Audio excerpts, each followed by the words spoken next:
درود بر شما. یه عمری به ما گفتن که هرچی که میخوای جذب کنی و با کلمات و جملات مثبت جذب کن. همش به خودت بگو من پیروزم، من موفق میشم، من توی هر میدونی که برم پیروز میشم، من بزرگم، من عالیم. ولی همه اینا دروغه.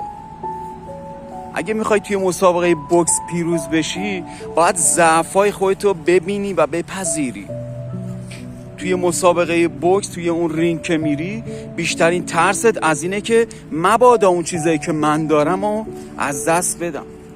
برای همین کسی که توی مسابقه بوکس چیزی برای از دست دادن نداره، اون همیشه قهرمان میشه. حتی اگه شکست بخوره، این شکست باعث نمیشه که اون زانوی غم به بغل به سینه بگیره و نمیدونم دیگه بلند نشه و بگه ول کن دیگه، من نمیخوام این مسابقه رو برم، دیگه نمیخوام این راهو برم، دیگه نمیخوام این کار ادامه بدم.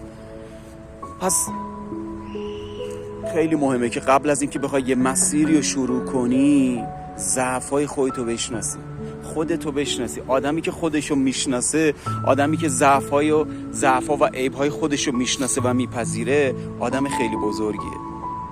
ببین اگه من بپذیرم که خرابن، دیگه هیچ کس نمیتونه منو خراب کنه.